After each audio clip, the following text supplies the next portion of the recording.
Marcelo Coutinho, tudo bem Fala, meu querido, contigo? tudo bom?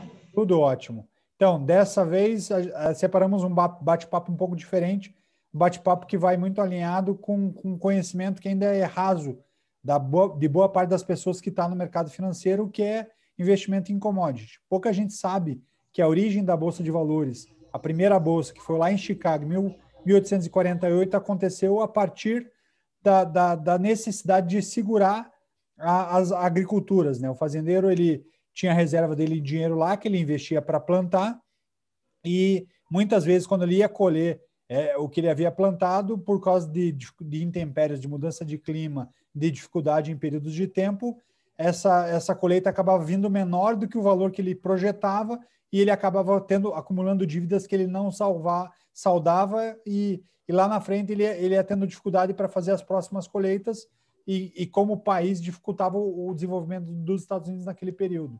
E a Bolsa surgiu como um seguro para esse processo como um todo. Então, hoje a gente fala de Bolsa de commodities, mercadorias e futuros, mas pouca gente sabe dessa origem da Bolsa e que até hoje é possível comprar e vender insumos dentro do mercado de Bolsa de Valores.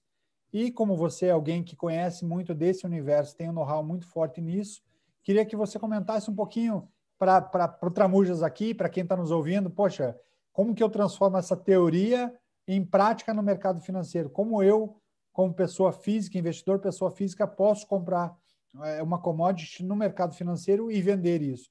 De que forma? É possível ganhar dinheiro com isso? Como que eu faço para investir dessa forma? Bora lá. Olha só, voltando um pouquinho para trás, você tinha Bovespa, né? Hoje é tudo B3, mas vamos voltar só para a gente fazer um fallback e criar uma linha do tempo. Você tinha Bovespa, né? Que a gente fala até hoje, né? Apesar de ser B3, a gente fala, né? Você comprou Bovespa, você comprou BMF, mas você tinha Bovespa, que é, né, mercado à vista, então tua Petrobras, tua Vale, tua Gerdau, tá tudo na Bovespa. Aí você tem a BMF, Bolsa de Mercadoria e Futuros, né? Aí você negociava os futuros e lá estão as commodities. Em termos de commodities no Brasil, tem várias. Eu vou falar quatro, que são as quatro que eu mais uso, e que são as quatro, vamos falar, mais comuns, tá? Você tem café, soja, milho, boi. Então, fazendo um paralelo não é a mesma coisa, mas é que nem uma opção. Você tem um contrato, esse contrato ele vence, tá? Então não é, por exemplo, uma série perpétua que nem uma Petrobras, que você tem ela perpetuamente, ou seja, os contratos eles vão se renovando. Cada commodity tem uma especificação distinta. Então, por exemplo, você tem os vencimentos de café são diferentes dos vencimentos de soja, que são diferentes dos vencimentos de milho, que são diferentes dos vencimentos de boi, seja a liquidez do contrato, seja a data do contrato. Em termos de investimento, é a mesma coisa que você pegar e fazer uma boleta de mercado à vista. Então, você abre lá a tua boleta de Petrobras, você vai lá e abre a tua boleta de café. Então, você digita lá o código do café, ICF, sei lá, qualquer contrato, Zulu 21, por exemplo. E aí você pode comprar ou vender normalmente, né? São ativos que têm menos liquidez, né? Então, assim, vou fazer day trade em commodity. Só se o mercado estiver muito alavancado e muito alegre. Caso contrário, não dá, tá? Ele não tem tanta elasticidade assim para você fazer day trade, a não ser em dias excepcionais. Então, você abre uma boleta de café, compra lá um contrato, vende lá um contrato. Mesma coisa para soja, milho, boi. E nesse mercado, basicamente, você tem três tipos de players, né? Você tem o especulador, né? Que é aquele cara, ele e ela que pega, compra, bate a boleta e quer especular mesmo, está comprando preço, né? Não está comprando safra, não está comprando vencimento, não está comprando nada, ele quer comprar um contrato a 10 e vender a 20.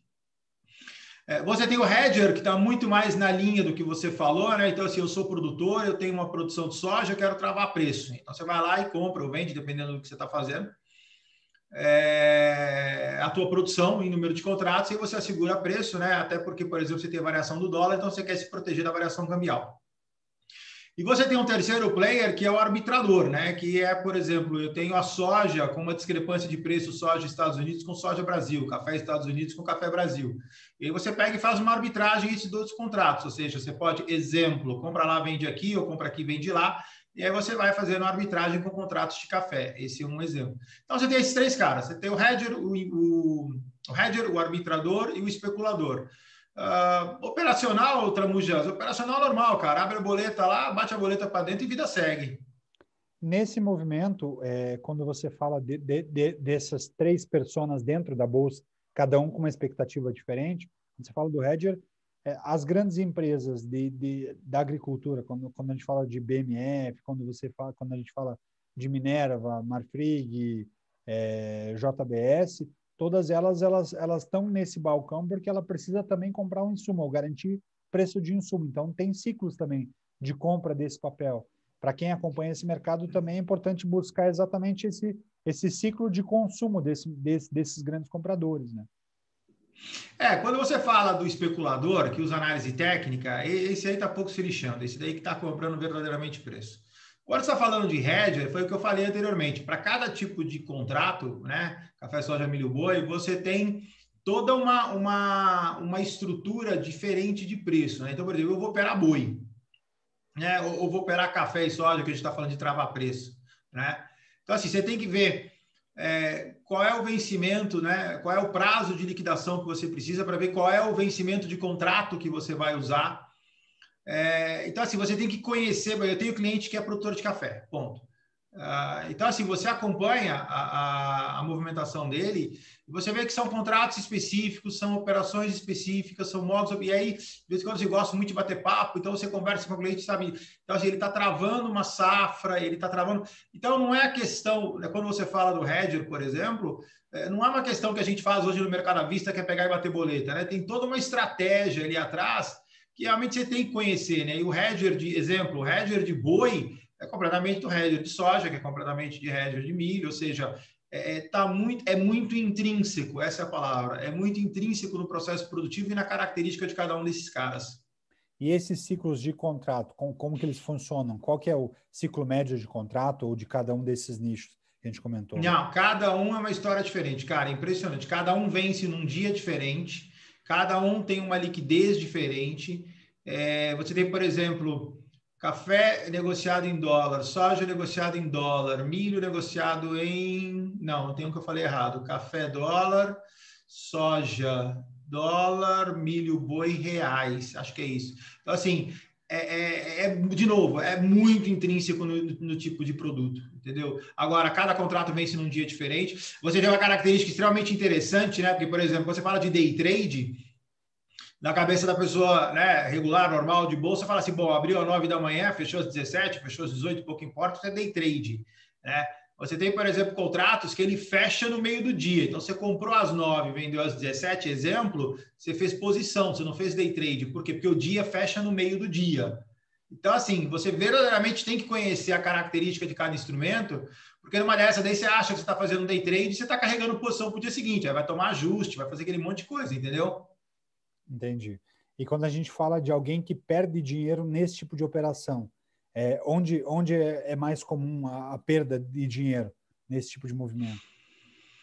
Também depende, né? Quando você fala de especulador, aí é fácil, né? Ou seja, vendeu mais barato do que comprou, perdeu dinheiro, tomou prejuízo.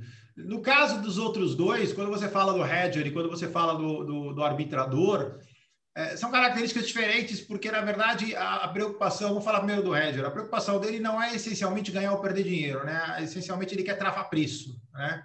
Então, na verdade, quando ele trava preço, ele tem uma visão diferente, uma preocupação diferente. Então, se ele toma ajuste, por exemplo, ou se ele vai ganhar nos ajustes diários, na verdade, ele está travado no preço e está travado em câmbio também. Então, é diferente a percepção. O arbitrador, sim, esse daí também pode tomar um fuminho, né? Porque ele está comprando, exemplo, compra os Estados Unidos, vende Brasil. E aí, enfim, né? A discrepância de preço, né? Ele vai fazer como se fosse um long short, né? Compra um, vende outro. Então, ele vai fazer esse tipo de operação e aí, no final das contas, ele pode errar, como qualquer outra, né, pessoa, e aí faz essa arbitração errada, e aí também pode tomar um fuminho. Mas também, basicamente, Chico, são regras de bolsa, cara.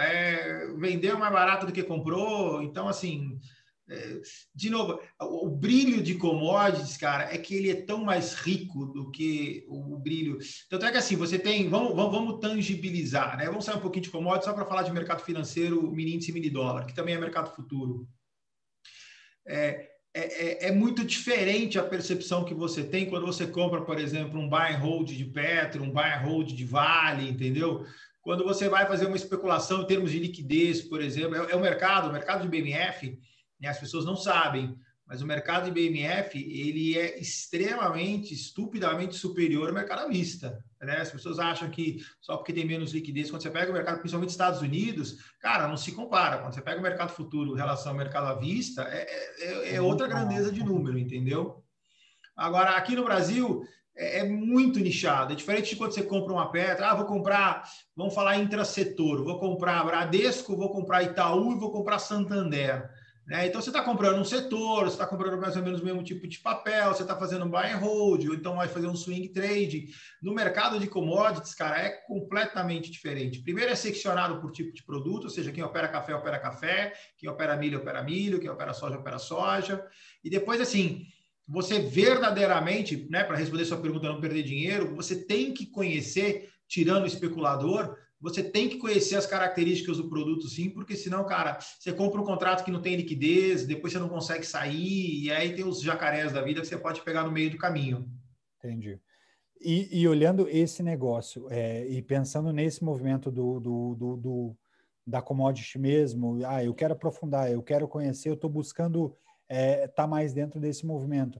É importante também enxergar, e aí essa comparação que você faz do mercado americano, que é muito gigante em relação ao mercado à vista, e o próprio mercado brasileiro ainda é pequeno, né? Esse mercado, o mercado à vista é pequeno e o mercado futuro ainda é pequeno, dado o tamanho do mercado brasileiro, né? Comparado ao americano. E comparado ao americano.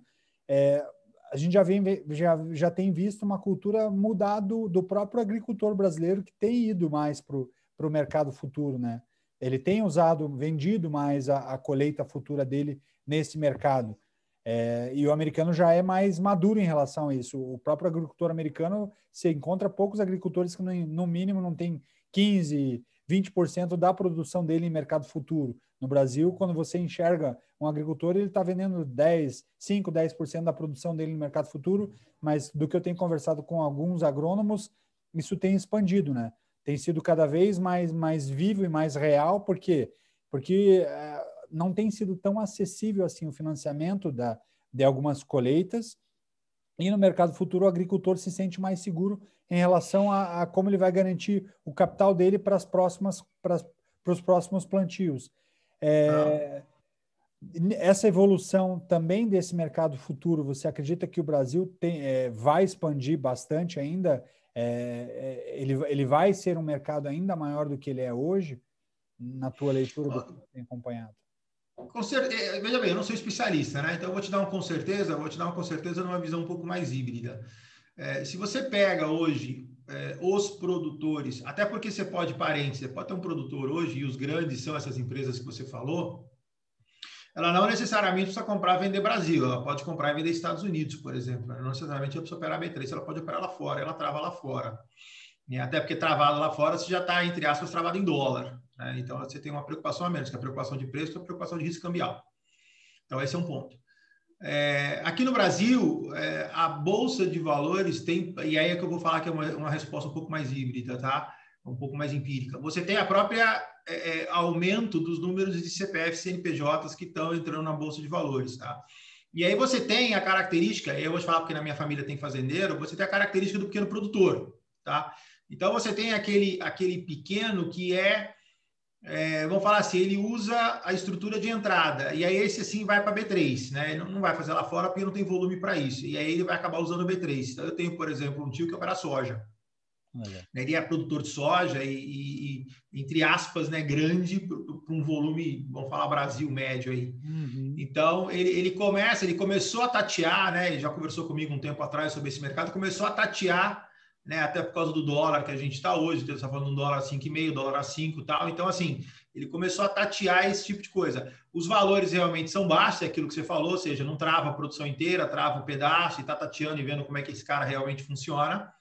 Mas, com certeza, ou seja, os produtores, à medida que eles vão aumentando de tamanho, isso passa a ser uma preocupação, né, principalmente de produtos cujo ciclo é longo. Né? Então, assim, você faz uma plantação, sei lá, para março, para desovar esse cara em outubro, entendeu? Então, aí você realmente tem que se proteger de alguma forma, porque você tem, de novo, né, além do risco do preço do produto, o risco cambial no meio do caminho. Uhum. Mas, com certeza, esse cara vai subir, sim, porque eu acho que o próprio desenvolvimento do país também te leva a isso, ou seja, vem os produtores que vão começar a aumentar de tamanho e esses caras vão começar a se preocupar com esse tipo de operação. Legal. E essa origem do. E aí agora é o Tramujas curioso, e acho que muita gente se pergunta, tá, mas eu comprei o meu contrato lá de trigo, de soja, de milho, e eu quero pegar, não quero resgatar o dinheiro, eu quero resgatar o produto. É possível? Eu sei que na Bolsa de Chicago é. No Brasil é possível você resgatar em produto também ou não? Olha só, a gente brinca, né? O único que tem, e aí eu vou falar tem, mas também eu vou te falar tem aí com 80%, porque, de novo, não sou especialista, né? O único que tem entrega física, né? Os outros contratos são todos financeiros. Café, né? Mas também te confidencio que eu tenho que dar uma repesquisada nisso, porque faz muito tempo que eu não olho isso. O café tem entrega física. O resto são todos contratos financeiros. Então, assim, ele não tem liquidação física, ele só tem liquidação financeira. Legal. Obrigado, Marcelo. Acho que aqui deu para a gente dar uma visão bem geral assim da questão da commodity, que eu estava muito curioso para entender um pouquinho alguns detalhes. Acho que você esclareceu de maneira muito direta e muito objetiva. E a gente vai linkar as próximas conversas, porque a gente vai aprofundando esse conhecimento que eu acho que é bem relevante para quem está curioso e quer entrar mais adiante nesse papo. Estou à disposição, irmão. Precisa de alguma coisa, grita. Valeu. Um abraço. Um abraço. Tchau, tchau.